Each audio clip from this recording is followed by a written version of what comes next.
Welcome to this afternoon's American Security Project webinar.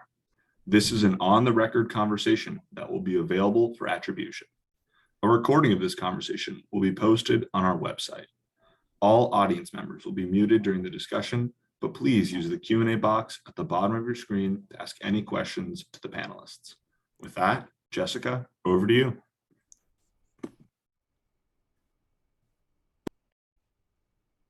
Thanks, Tucker, and good afternoon, everyone. Thank you for joining us today for this very important and timely discussion on clean energy, and more specifically, electrification.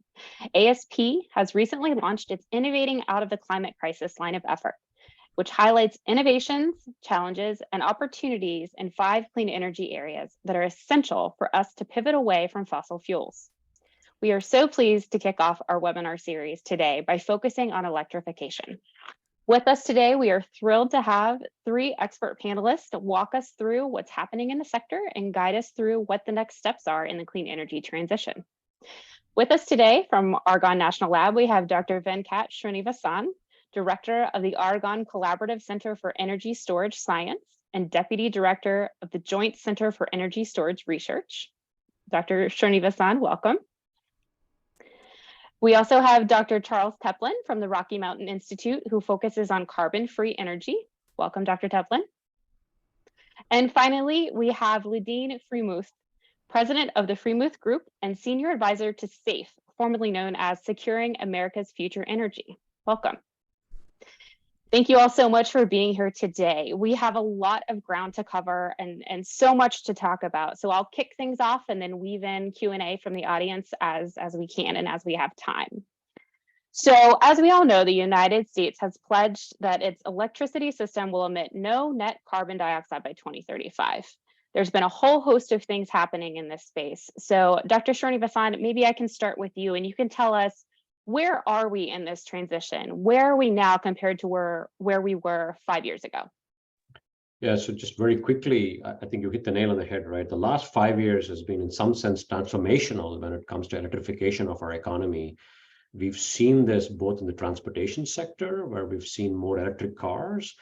The numbers, just anecdotally, just walk out on the streets and you start seeing these cars a lot more. And if you just talk to your friends, they're starting to think about an electric car every time they're shopping for a new car now. So that's a fundamental change. As we start to get more renewables on the grid, obviously, we're thinking more and more about how can we add on to that? How can we bring more people who are our neighbors, our friends, both at the, the home solar level, but also at the institutional level. Same thing is happening to wind. And one of the areas that I'm deeply interested in is energy storage, which I view as a linchpin technology that is going to sort of get us to this place where we have a resilient grid that can accommodate more renewables. We've seen a very similar story in energy storage, an incredible increase in demand, an incredible interest in trying to move towards some sort of an electrified stored device so that we can enable more renewables or drive with an electrified sort of transportation infrastructure. That's great. Maybe you could just start again with some basics. How do you store energy? What are the mechanisms to do that right now, both locally, federally, nationally? Well, what does that look like? Yeah, so just as a very quick primer, when we talk about an energy storage device, what we're doing is we're generating energy from some source, let's say solar through, from the sun or, using some sort of a turbine on the wind. And then what we have to do is we have to figure out that when we want to use it. So, let's say the sun is shining during the day and we got to do something at night. We have to store the energy in some sort of a storage device during the day so that we can use it at night. That's the fundamentals of what we're trying to do. Many different ways in which we can store energy. One form, which many of us are used to, is a battery. We use that every day. Fantastic if it's dispatchable. What I mean by that is if you have to put it in any place that you want to put it in. It might be your garage, it might be sitting somewhere in some place where there is no elevation, then batteries tend to play a sort of a critical role. But energy storage is more than just a battery. You can think about pumped hydro. Niagara Falls is a great storage device in some sense. You can think about thermal storage, trying to make something into ice and melting it again is a great form of storage. You can actually think about what is called demand response, right? If you want to save energy during a peak period, dim your lights a little bit. That's a great way to ensure that you're able to sort of meet the demand and supply. So we have to think about all forms of storage because it's an important way in which we can time shift where we generate at a particular time and use it at a different time. Obviously, storage for transportation infrastructure is a little different from the grid in the sense that a transportation battery, if you will, has to move with the vehicle. So their energy density becomes important. If the battery has low energy density, then you're carrying a heavy piece of a battery, which is also going to be powering your vehicle. So it sort of has to do double duty for you. While if you're on the stationary side on the grid, you don't have to move the battery around. So you can forget about energy density, but then cost becomes super important because electricity is a commodity. So we've got to think about how to get everything to be low cost. And you got to ensure that these things last a long time. You don't want to go back every 5 years and change them. And we'll talk a little bit about things like supply chain, but the big question everybody wants to know is what happens to the end of life of these batteries? Are they going to get recycled? Are we going to do something with them where it becomes landfill, right? So those are all challenges, and we can certainly dig into that more. That's great. Chad, did you want to talk a little bit about what your group is doing sort of in this storage and supply chain space? Sure. I guess I'd love to just also build on what Venkat was saying about where we are today. Having been in this world for a while, right when I was starting to work on clean energy many moons ago, wind was just starting to show up. So if you plotted where we got all of our electricity, you could just start to see wind on that chart, and it grew and grew and grew. And then a little while later, like fairly recently, like last 5 to 10 years, you can start to see solar come up that curve. And so you can I like to say you can plot it on a linear plot, not a log plot. Last year and this year are really exciting because now storage is online, right? So you might have heard about California's grid being really stressed this past summer. Their peak was something like 55 gigawatts on that worst day.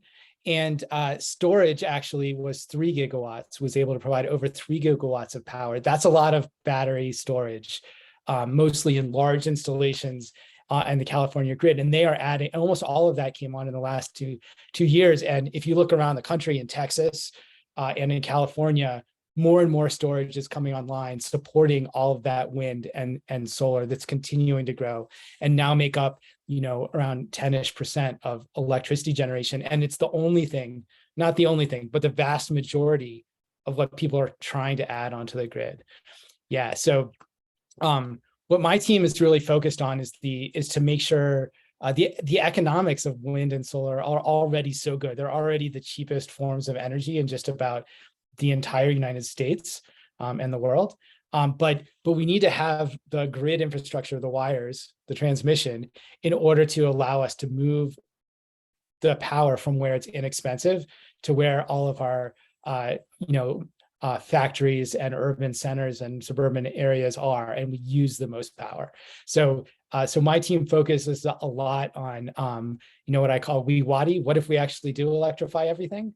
And also the transmission infrastructure that we need in order to bring all of that power online and make sure that we sustain a reliable electricity system to support all of those new devices.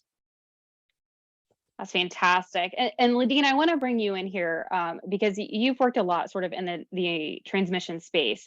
So can you talk a little bit more, and anybody else feel free to jump in, can you talk a little bit more about what the current sort of regulatory structure is for getting transmission lines going, and what those hurdles are and why that is such a big deal? Sure. First of all, thank you for this opportunity. And maybe I'll just give a bit of context by saying that my client, SAFE, formerly Securing America's Future Energy, is focused on this from a national security perspective. SAFE began with a mission of working to reduce our dependence on foreign oil from a national and energy and economic security perspective. And they have transitioned to a focus on transportation electrification. And as part of that, they have stood up a grid security project that I am overseeing to ensure that we have a resilient, reliable, and secure electric system to support this transition to a more electrified transportation future. And I'll also note that SAFE is also aiming to ensure that the U.S. secures key aspects of the technology supply chain to maintain its strategic advantage, which we refer to as a minerals to markets approach.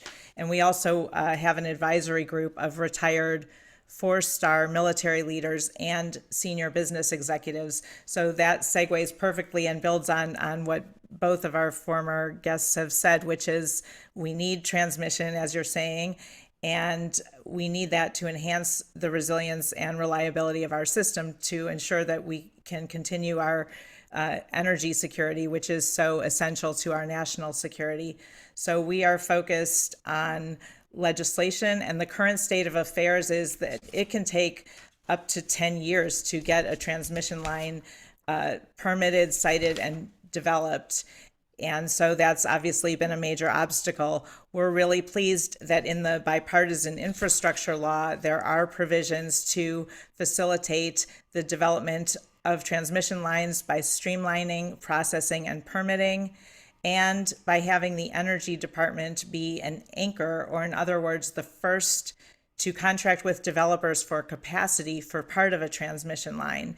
And this is intended to give companies the assurance they would need to invest in the remaining capacity on the line and thereby reduce risk. And then after a number of years, the Energy Department would get out of its obligation associated with that line. The other thing that we're working on, and that is really major, is that for the first time in over a decade, the Federal Energy Regulatory Commission, or FERC, is working on the largest reform to the transmission process or to transmission line development. And this is very significant. More specifically, the Federal Energy Regulatory Commission has issued a proposed rule that addresses transmission planning and cost allocation. And what I mean by cost allocation is how costs are spread across states within a region. And SAFE is focused on expanding transmission, as I said earlier, to enhance the resilience and reliability of our electric system as a means toward enhancing our national security. We are working also to ensure that this FERC proceeding fosters market competition rather than hindering it, and there are some concerns around that. I'm happy to expand on that later if folks want to ask more about that. Going forward, we're also focused on ensuring that FERC and the Energy Department help regions move power from one region to another. This also will help enhance resilience. And we saw this, for example, in the Texas freeze in February of 2021, where regions were able to move power from one region to another. That helped keep the lights on to a greater extent. So we think that will help a great deal in the future. If it's okay, I'd just love to build off. Sure, of what Ladine said. absolutely. And she's absolutely right that there's a lot of great things going on. And I guess I would start with the fact that, especially with the passage of IRA and the bipartisan bill, right, there's a lot of great momentum to both onshore the supply chain for all the wind and solar and especially batteries and vehicles that we're excited about in the clean energy transition. So that's really great. But there's not much, Ladine mentioned some, but there's not much for transmission in those bills. It's unfortunate that some we didn't get more done on that. And so the FERC order, right, is really helpful. And it's helpful because right now, most of the utilities, their job from a transmission perspective is to focus on their little section of the grid, right? And so what we need to do is share power much more than we do today, both like across states or across regions where the grid is coordinated. We need to build those lines connecting those regions. And then we also need to connect in between regions. And unfortunately, it's not really anyone's job right now to focus on that. And utilities are hesitant to take on these big projects that are difficult to site, and the public isn't always excited about. So, that's a lot of what we're working on, is trying to overcome those barriers, help make sure that what FERC does in requiring utilities to start planning more forward thinking and looking at where is it inexpensive to build projects, new generation projects, and making sure we have the wire infrastructure to build those. But it's going to be hard, and it's going to require honestly the entire American public to get on board. Like, we're not always that excited about new big transmission lines coming, where we can see them. There are opportunities. They cost a little bit more, to bury those lines or to use existing rights of ways. And so the administration, including the Department of Transportation even, has looked at like using existing highway corridors as places to put transmission lines. But the truth is that this kinds of large infrastructure project, we need anyone who cares about security and domestic competitiveness to get on board with figuring out how can we build out this transmission infrastructure in a way that we can all, reap the benefits with and minimize the impacts to our space. So the more people recognize the urgent need, because we really needed to start building this it's like trees, like the best time to start a transmission line is 20 years ago. And the second best time is today. We need everybody, hopefully listening here today to like learn a bit about transmission. Yeah, so let me follow up just for a second, Venkat, and then I'll turn it over to you. So what's that's sort of a call to action there. So what's the best way to do that? Is it just writing your elected officials and letting your elected officials know that this is important? Or is it going to community activities? Is it lobbying or talking to your utility? Are there certain actions that people should be taking? How can we get more people involved? I mean, I guess to one extent, yes, like we do need,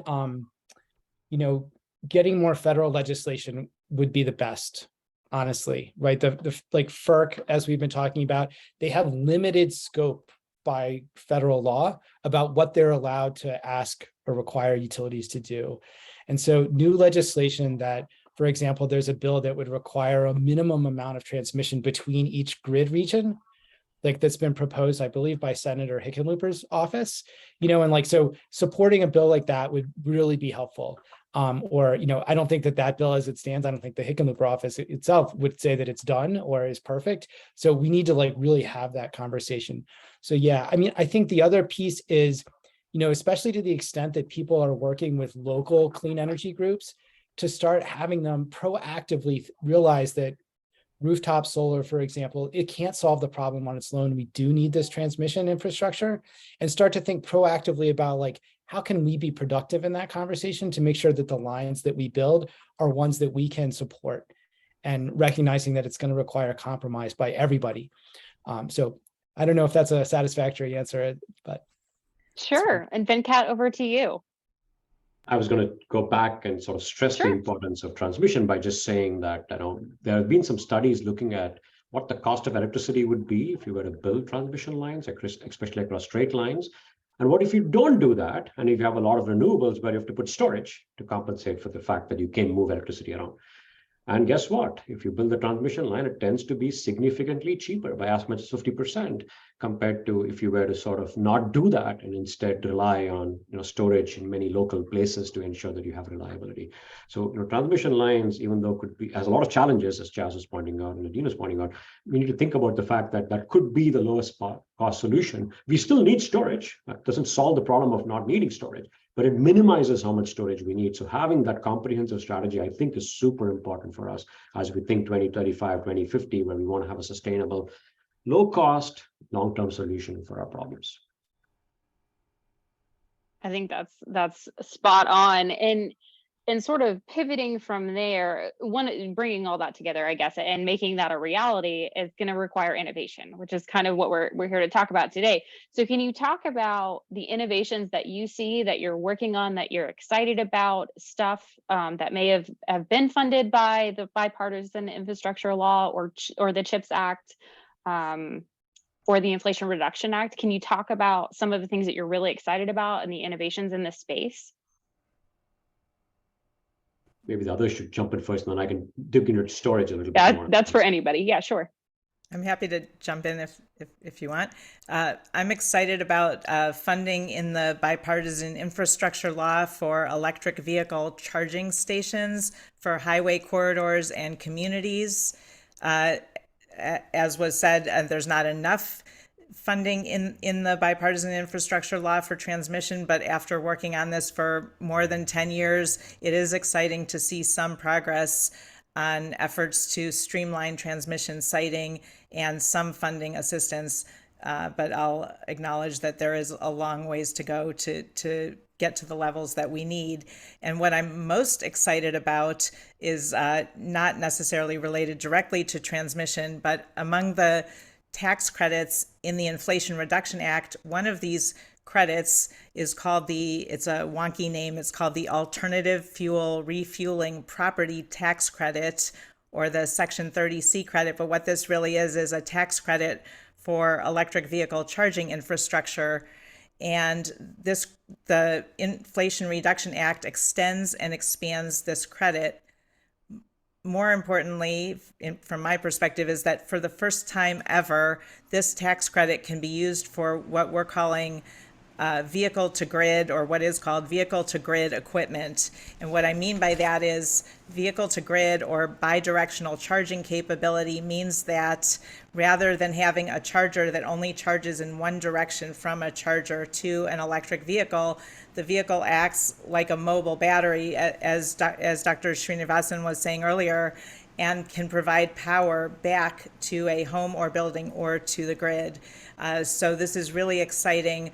Also, the provision I mentioned that funds charging infrastructure along highway corridors and communities, there also is an eligibility for vehicle to grid equipment in that provision, as well as in what is called a Surface Transportation Grant Program, which is a $72 billion program, as well as other programs in the bipartisan infrastructure law. So this is very exciting, and it's significant and major progress. We also, Dr. Srinivasan and Dr. Teplin touched on supply chain. We're very excited about opportunities to enhance the supply chain and the development and processing of critical minerals and rare earths here in the United States. And there are, again, provisions in the bipartisan infrastructure law that will help make that happen. And this, again, will enhance our national security by improving those processes here at home. And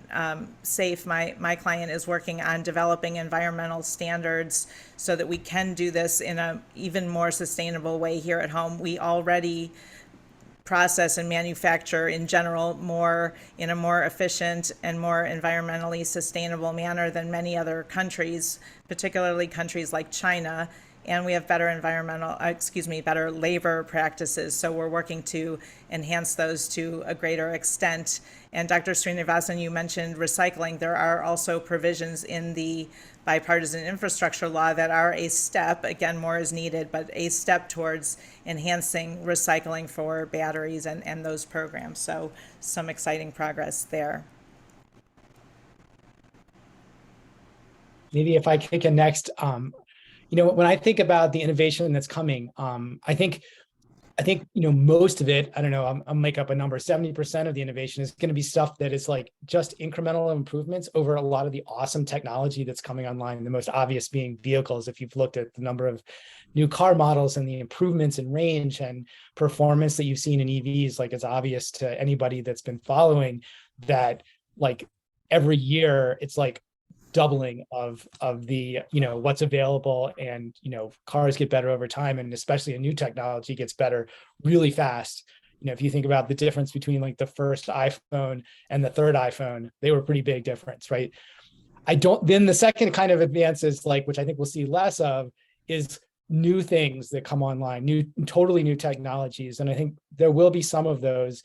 I think of things like geothermal or possibly new, and especially new uses for things like hydrogen and the electrification of industry, which we don't think about too much, but industry actually is responsible, the manufacture of all the goods and services that we use is responsible for a large fraction of our emissions, maybe uses, maybe a third, something like this, right? So we can't just worry about our own homes and the electricity system, we also have to worry about industry. And so there's a lot of excitement there. Examples of like the incremental things that I think will already exist, but we're going to start to see more and more as people install heat pumps, both for water heating and for I think we're just going to get way better, and the cost is going to come down for those. And then I like a story that I saw recently. If you want to, the best cooking technology, in my opinion, anyways, from personal experience, is an induction stove. But if you have a gas stove and you want to upgrade to induction, like you need a high power outlet.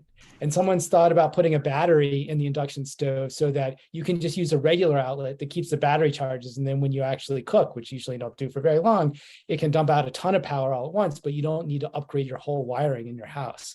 There's going to be lots of small innovations like this that just make everything easier and lower cost.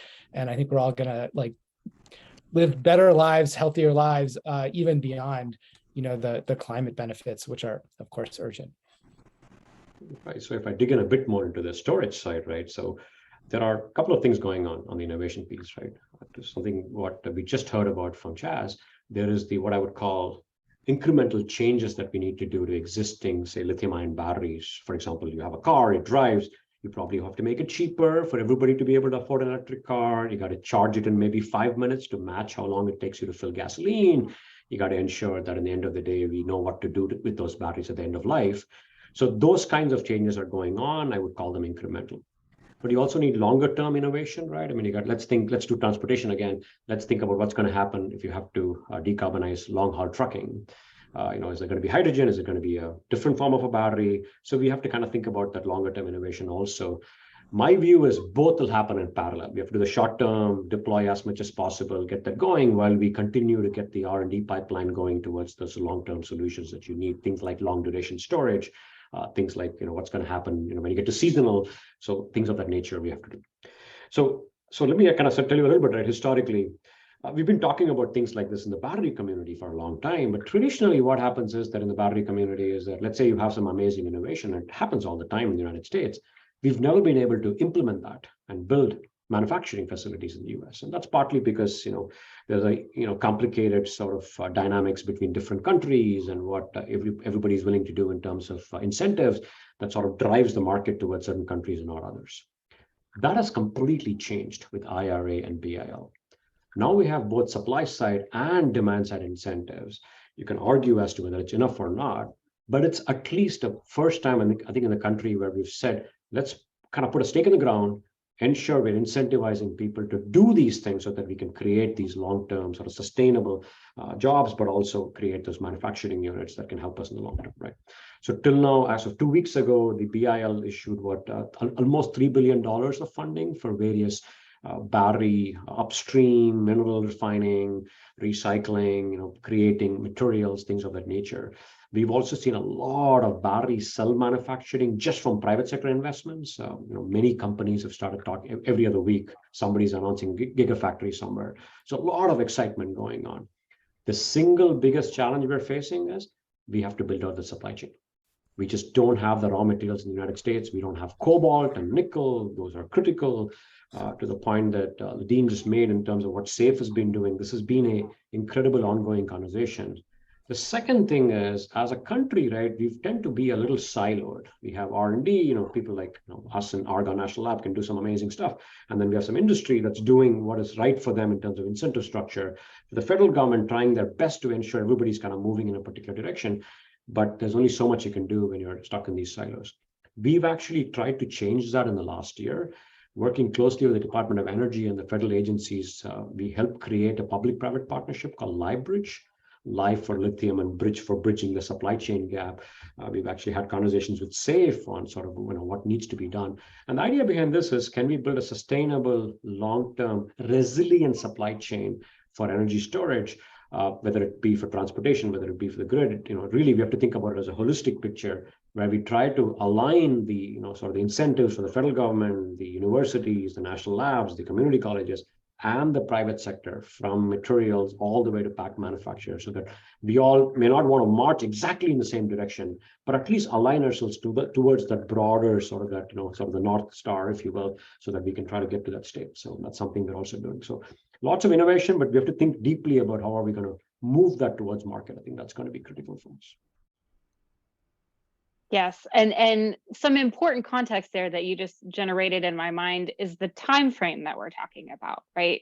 So how long is this going to take? How do we know whether we're on track? How do we measure success? Is it just a matter of seeing that the adoption go up? How do we know? How do we measure that? What's the best case scenario? Maybe I'll start, right? One of the important things that you brought up is we need to have some sort of a tentative roadmap in our heads, right? where do we need to be in what technology at what scale so that we can continue to march down the decarbonization angle? What you don't want happening is we go down the path of thinking it's going to be one kind of, let's say, a storage technology for electrification, and then find out cobalt is a bigger problem than we thought it was, right? That becomes an issue that can derail this whole sort of the rollout.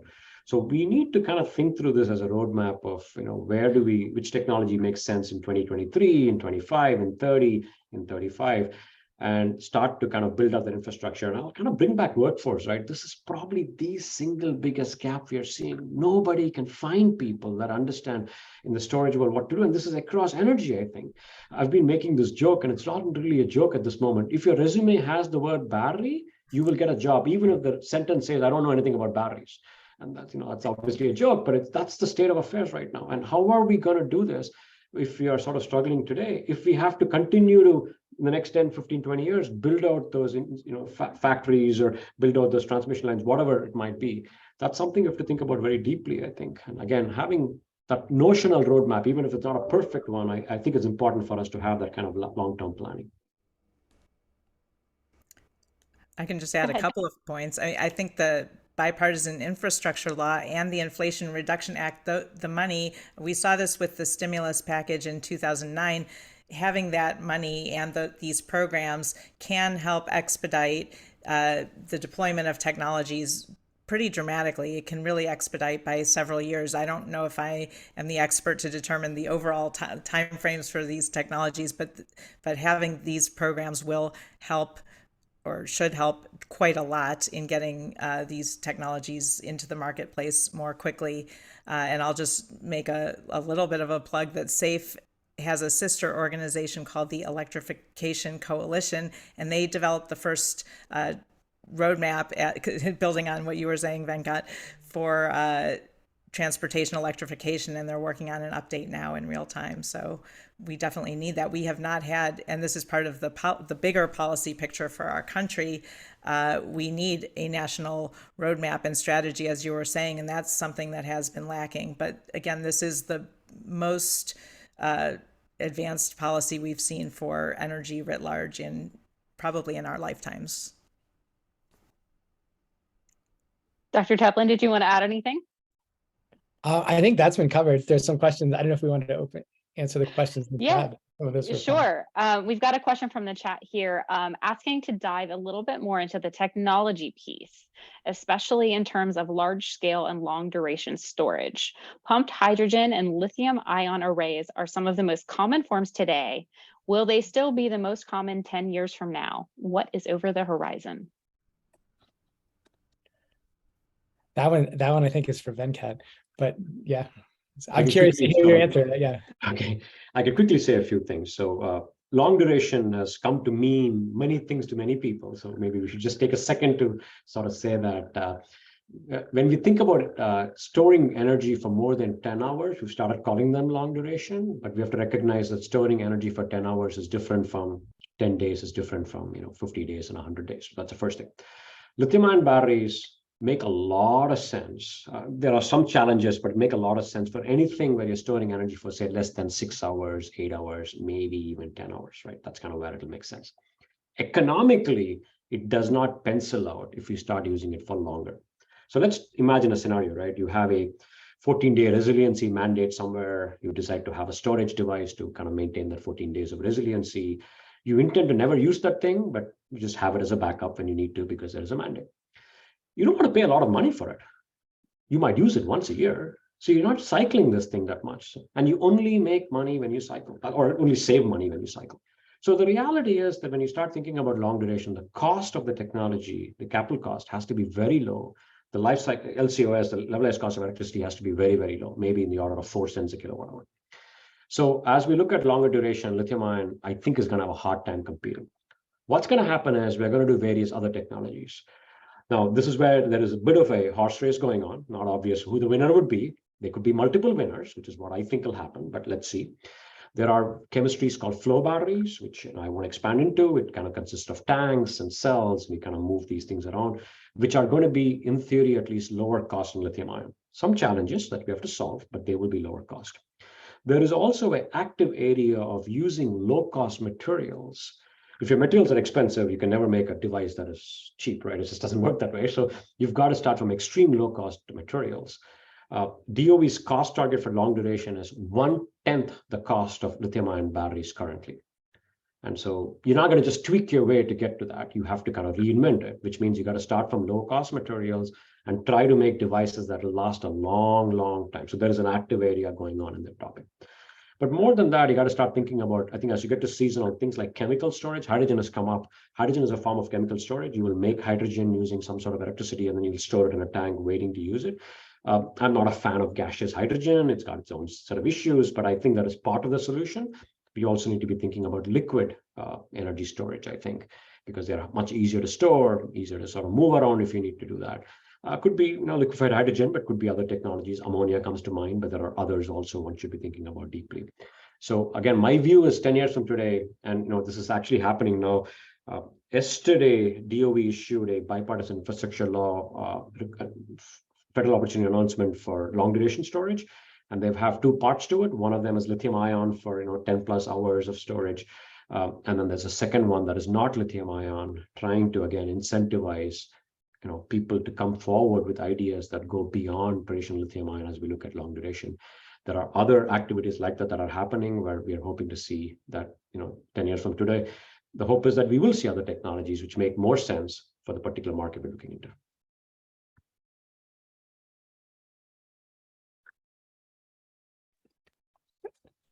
Maybe I can't help it. The second part of Lindsay's question is also really great. It's will we see new technologies get new functionalities or just come down in cost? And I'm extremely optimistic that the answer is yes. So I mean, if you think about, for example, batteries and electric vehicles we've already talked about, but if you think, for example, wind turbines, right? Like they tend to make them now taller. And that does two things. One, it means that they can produce power when it's not as windy. So there's a larger amount of wind conditions where they're still super valuable. And that has it sounds like, oh, that's just a little bit of a deal, but actually that's a really big deal because it means that there's less periods when we might need that long duration storage, right? And it also, because of the scale, brings down the cost, and so the cost has come down, and you're seeing that with all kinds of technologies. So I think the answer is going to be both, regardless of whether we're talking about heat pumps, or demand flexibility devices. So already today, like you can sign up for programs that shift when you charge your vehicle, and Lindsay's working on ways that, Ladine's working on ways where we can also use that battery, in multiple ways. So that's new functionality, and obviously the costs are coming down. So I think the answer is yes, and that's really exciting to me. Yeah, I mean, I sort of echo, historically, if we think about LEDs, right, it's a great example of multiple functionalities. Yeah, so you did it because it was lower energy, but you still get light. You can actually change the color if you needed to, and ensure that it lasts 3 times, 4 times, 5 times longer than so it's just multiple axes that I think one can hit on. Chas, to your point, I am excited about that. I think. Well, that gives me hope. I'm very excited. And usually when we talk about climate, it's a bit of doom and gloom. So this is exciting. I'm actually really excited about this. Somehow we only have about 5 minutes left, and I want to give you all time, for your final thoughts. But I wanted to ask one final question first about microgrids. Each of the military service strategies have issued climate plans, and they're talking about microgrids on installations. Can you all offer some thoughts about what those are, the role that they play, what that will look like when they're distributed or when they're adopted on different installations and bases? I can start and welcome others to jump in. So a microgrid is basically an ability to provide power and essentially to isolate from the grid, and it's a source of power for a building or a series of buildings, for example, and they also can be connected to the grid, but for resilience purposes, they also have the ability to isolate from the grid. So this can consist of solar and storage is probably the easiest example, and builds on a lot of what's been said here. And yes, the military, first of all, many people aren't aware the military bases today are essentially 99% dependent on the commercial power grid. So if something happens to the commercial grid, they have to be able to have that backup power, because obviously military bases, at least some of them, are very essential to our national security. And the military, I'll just note as an aside, has done a lot already in terms of clean energy and energy efficiency. In fact, back more than 10 years, the military has had a goal of getting to 25% of its energy from renewable sources by the year 2025. And so again, they've already implemented a lot of that. In terms specifically of resilience, as you were noting, through the National Defense Authorization Act, which is annual legislation, there has been an increasing emphasis to provide programming and funding to enhance both the resilience of the military bases themselves and the surrounding defense communities. And microgrids or mini grids are part of that effort. So they are definitely part of the solution and part of our clean energy future. And as has been said, we're going to need a lot of innovative technologies. There's a retired military official, Dennis McGinn, who used to say there is no silver bullet. What we need is a buckshot approach. So we're going to need all of these innovative technologies, a range of them, to provide a clean and more secure energy future and to help address our climate crisis. Thank you so much, Ladine. And we have 4 minutes. So any parting thoughts? Any issues, more calls to action? What should we be keeping an eye on? I mean, I'm always sorry, Ladine, go ahead. Yeah. No, go ahead. I know I've been really optimistic on this call, but climate change is already here. It's already causing tremendous pain, disruption, death, and sadly, it's going to get worse. So, I'm really excited I'm really excited and inherently optimistic, especially because, like, if you look at what's out there, people have done the math. We do have a path to eliminating greenhouse gas emissions, and along the way, just the health benefits from reduced pollution and all the new capabilities of the energy system around us more than pay for the small additional costs that it would take to make that switch. And so, I hope that sounds like an optimistic note on a pessimistic story around the reality of climate change. It's going to be really hard. And so, there's a lot of sort of climate doom and gloom that brings people down and causes a feeling of inaction. I think it's okay to hold on to that, but bring with it some optimism about like how much better a world we actually can create. But it's not guaranteed to happen unless all of us do what we can to lead. So I'll just build on that because it's true. We do hear a lot of doom and gloom about the climate crisis. I understand there are a lot of students with us today in the audience, and what gives me hope, building on what you said, Jazz, is that the youth and the generation that's coming up now is very engaged and can be engaged more, as you were saying, and that gives me hope regarding their activism and ability to be active and to vote, which is very timely. So I'll end there. And study battery technology, right, Venkat? Yes, exactly. So yeah, for all the students, please study battery technology. But I mean, jokes apart, I think this is probably the single biggest challenge that we face in our time, right? And this has been going on for a while. It's not as if we recognize this yesterday, but I do feel like the time is right. There's a lot of things that have come together, but we need more action. Everybody needs to be part of the solution, from a consumer to specialists and practitioners to lawmakers have to be part of the solution. So I think this is an exciting time, but we have to we have to keep the pedal, the foot to the pedal for us to actually get to where we need to get to. Thank you so much. And unfortunately, we are out of time. So I guess we're just going to have to do this again next year. And we'll have everybody come back and we'll revisit and see the progress that we've made. But thank you for joining us, panelists. Thank you so much for your insights and your expertise and for all of the very, very important work that you're doing. For our audience, thank you for joining us. If I didn't get to your question, I'm really sorry, but we will do our best to answer it. Maybe if you send us an email or something, and definitely join us again for our next webinar next month that's focused on hydrogen. So thanks everybody and have a great day. Thank you.